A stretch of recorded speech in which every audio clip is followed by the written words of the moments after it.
Misal आथिखालाव BTR आरो बिटिआरनि बायरा बिकेडब्लिउएसि बर' कसारि गाव हायुङारि खुंथाइ आरो लोगोसे बिटिआर बे मोननै फिसा फिसा रायजो जिहेतु बर'आ मोनसे समाव बिराद दाङाबाजिनि गेजेरजों नैबे आथिखालाव नैबे बिकेडब्लिउएसिखौ मोननो हाबाय। बिदिन्थि महरै जोंनि गामियानो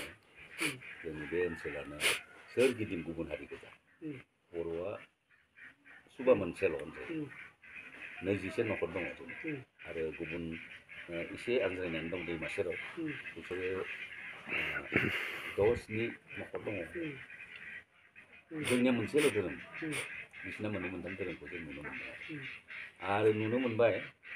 सनाल कसारि, थेङाल कसारि बेयाव बुंफबजोबनानै दं जोंनि गामियाव। बिसोरखौसो लानानै जों ग्रोम ग्रोम जोंनि गामिया। बेनिफ्राय नेपालि दङ,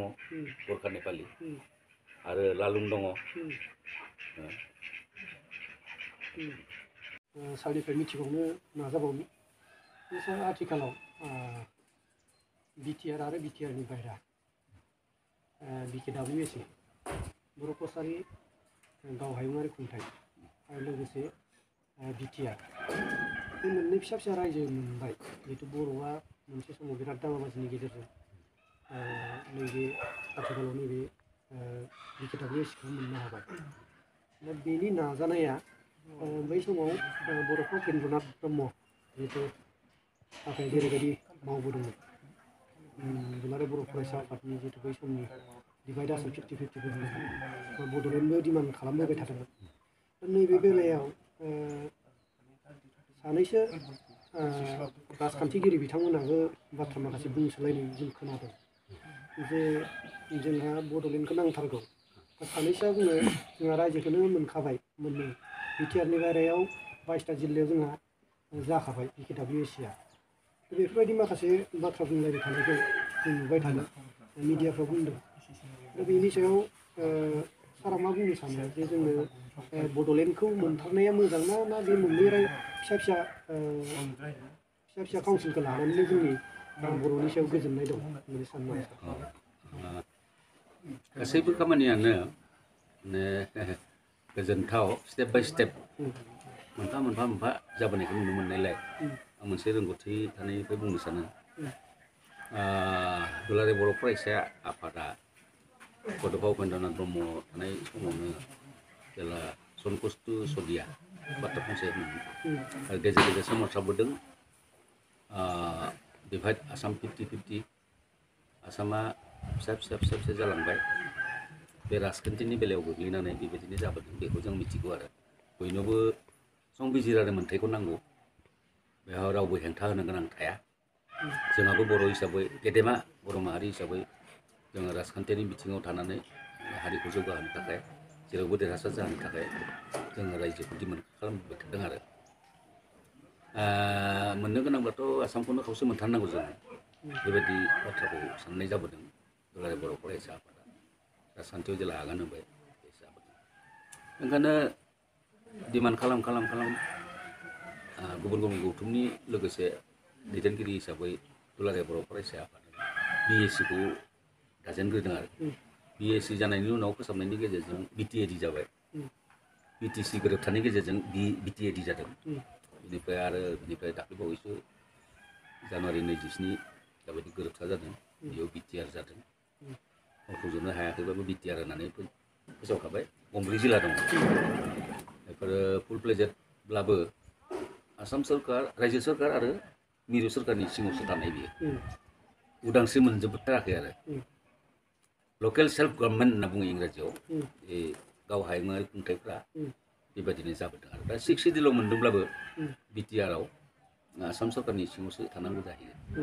मिरु सरकारनि सिङावसो थानांगौ जाहैयो। बिनि अनगायैबो बायजोआव थानाय 9 जिल्लाल'सो, दा बायजोआव थानायफोराबोथ' मोन्थायखौ मोननांगोन ना, संबिजिरारि मोन्थायखौ। ओंखायनो दाबि दावा खालामबोबाय थादों जाहैबाय, जोंबो बेबायदि खाबुखौ मोननांगौ। एसेबां नाजादों, बेसेबां मादों मिथिबायना। इउनाइटेड बड' पिपुल्स अर्गेनाइजेसन दाबाय, खौसेथि बर' सुबुं आफाद, ओमफ्राय गुबुन आफादाबो लोब्बा दं। मोनसे कमन प्लेटफर्म हिसाबै खौसेथि बर' सुबुं आफादानो दानानै नाजा सोरबा जोंनि गेजेरावनो हेंथाबो होग्राबो दंमोन आरो नाथाय हेंथा हेंसिखौ सौसिनानै जोबथानायाव एसे सुफुंजादों होनजायो आरो दा बुंनो हमबाय सोरबा संकष्ट सदिया होननाया जोंहा फेलें जाबाय फिसा रायजो मोनबाय रायजो होना बेखौ दायो माबाब्लाबो जागौमोन इउनियन टेरिटरि होब्लाबो जागौमोन अब्लासो फुल पावारखौ मोनगौमोन आरो इउनियन टेरिटरि आथिखालाव खोनाना मोनदों सारा नैबे आजिरा लानानैब्लाबो फोरोंगिरि हाबा मावखांनानै आजिरा लानानैब्लाबो बड' लेंगुवेज लार्निं सेन्टार जिहेतु बेवहाय सारा फोरोंनाय खामानिखौ मावगासिनो दं होननानै दा बेवहाय सारा माबायदि थासारिजों गोरोबनानै हाबा मावबोनो हादों बा नैबे दा थासारिखौ नायनानै बियो आरो इयुनहालागै बेसेबांसिम फोरोंनाय हाबाया सोलिबाय थागोन? मोजां सोंलुआनो बर' थुनलाइ आफादा मोजां थांखिखौनो लादोंमोन नाथाय दासिम बियो जाफुंनानै फैयाखै गेजेर ससेयाव जादोंमोन जेब्लानाखि कर'ना थासारिया फैबाय दाबायदि कर'ना थासारिनि थाखाय लकडाउन बायदिसिना जानायनि थाखाय आद्रा जानानै थाबाय आरो जायखौ फोरोंगिरि थिसननाय जादोंमोन बे फोरोंगिरिफ्रा दायो न'खर दंसै आरो आंबो थांला माला बेथनबो मोनलिया बायदिसिना ओरै जाहोनाव आरो ओमफ्राय बांसिन मावफुं आफाद जब्लाबो जथुम्मा जब्लाबो बे खोथाया गले ओंखारदों जे लार्निं सेन्टारा मा जाखो होफिननांगोन ओरैबायदि थांखियाव फैदों जोंबो डिमान्ड होबाय दं जे आंबायदि आजिरा मोननानै बेबायदि बैसो जानाय 71 बैसो दायो 72आव आगान सुरगासिनो दङ गावनि न'खर जिल्लानिफ्राय थांनानै तिनसुकिया डिब्रुगड़ बायदियाव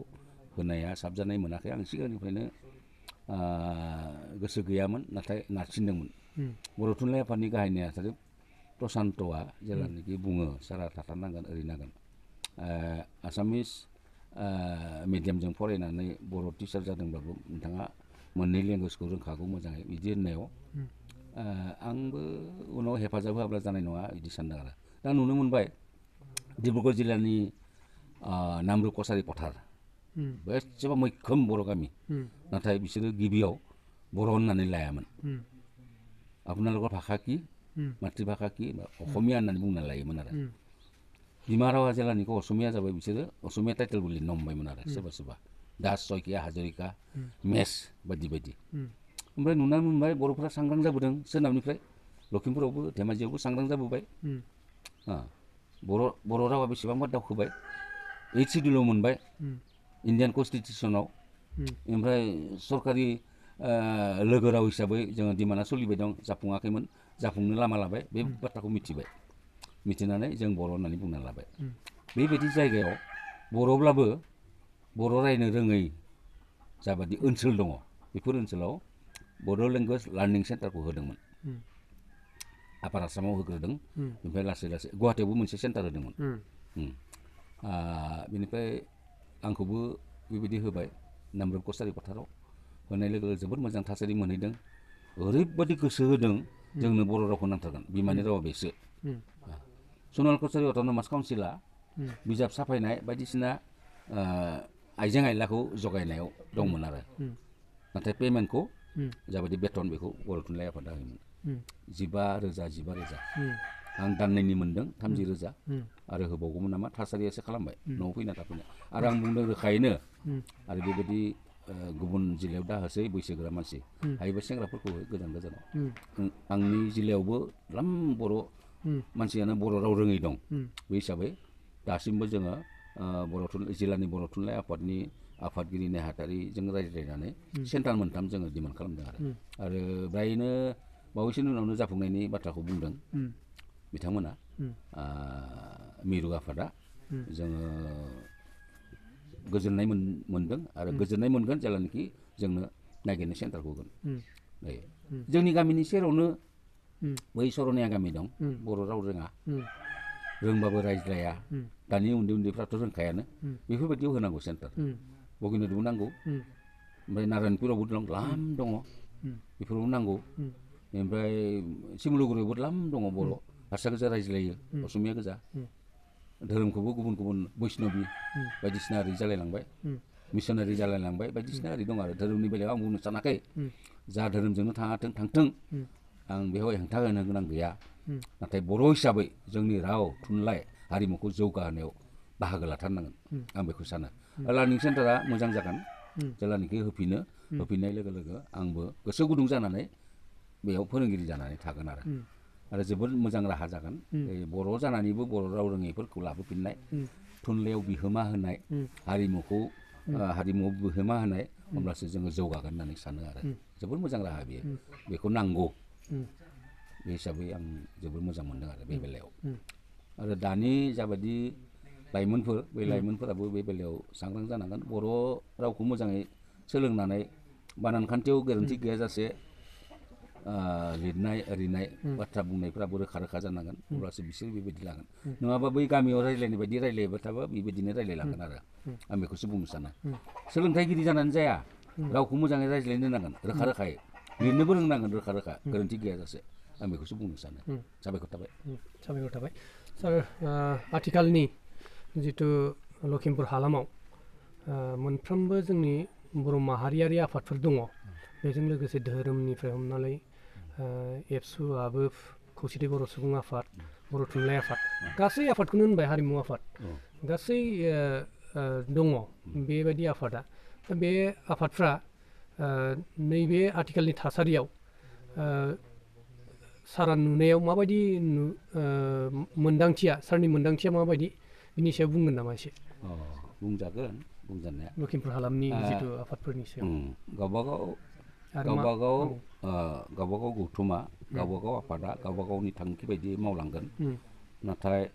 गेदेमा बर' माहारि दानायाव बयनिबो बाहागोआ थानांगोन आरो बयबो मावफुंनांगोन जाहाथे जोंनि बर' माहारिया देरगा जौगा जायो राव थुनलाइखौ हमनानै गासैबो बिथिङाव देरहासार जायो बेनि फारसे नोजोर होनानै खामानिखौ मावनांगोन नंगौ गावबागाव आफादा जेरै बर' थुनलाइ आफादा बर' थुनलाइ आफादनि थांखि बायदियै खामानि मावगोन दुलाराय बर' फरायसा आफादा गावसोरनि थांखि बायदियै खामानि मावगोन दुलाराय बर' हारिमु आफादाबो बिदिनो मावगोन आइजो अनसाय आफादाबो बिदिनो मावगोन धोरोमारि आफादफोराबो बिदि धोरोम फालिनायनि बेलायाव मोजाङैनो नेमखान्थिखौ फालिनानै मावगोन आरो गुबुन खौसेथि बर' सुबुं आफादाथ' मोनसे मोजां आफादानो दानि जाखांबोनाय बयखौबो खौसेयै लाखिनानै जोंनि माहारिखौ जौगानायनि बेलायाव राजखान्थियारि बिथिंजों थांनायनि बाथ्राखौनो बुङो आरो बेफोरखौ जोंनो नांजोबगौ जोंनि बे लखिमपुराव नुनो मोनबाय सोरबा सोरबा बेरेखा बेरेखि गोरोबलायनाया मानो जायाखै बे थासारियासो थिनदों आरो सोरनिबा खोथाखौ सोरबा खोनानानैनो खेंसालियायै खोनानायखौनो लायो सोरबा बिदि जानो नाङा आरो सोरबा एरनानै होबाय बाथ्राखौ बेखौनो रग' लाबाय लानानै बेरेखा जानानै थाबाय बेखौ आं साबजानाय मोना जे बयनिबो गोसोआ गोथार जानांगौ बयनिबो गोसोआ गोथार जायोब्लासो जोङो हारिनि थाखाय मोजां हाबाखौ मावफुंनो हागोन दा एबसुजों बर' थुनलाइ आफादजों गोरोबाब्ला खौसेथि बर' सुबुं आफादजों गुबुन गुबुन माहारियारि गौथुमफोरा गोरोबाबा जानाय नङा जों गासैबो ज' मोनसे प्लेटफर्माव मोनसे कमन प्लेटफर्माव फैनानै जोङो मावनांगोन आरो नांगौ गौथुम नांगौ माखासे आफाद नांगौ थुनलाइ आफाद बर' थुनलाइ आफाद दुलाराय बर' फरायसा आफाद दुलाराय बर' आइजो अनसाय आफाद गासिखौबो नांजोबगौ जोंनो थेवबो जोङो खेबसेयैनो ज'यैनो बोसोराव खेबसे खेबनैबाबो ज'नो थानानै खामानिखौ मावनांगोन आरो जोंनि थांखिफोरखौ फोरमायनांगोन गुबुन आफादाबो मिथिनो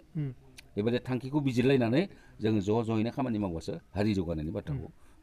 जौगानायनि बाथ्राया फैगोन आरो बे बेलायाव गिबियावनो जोङो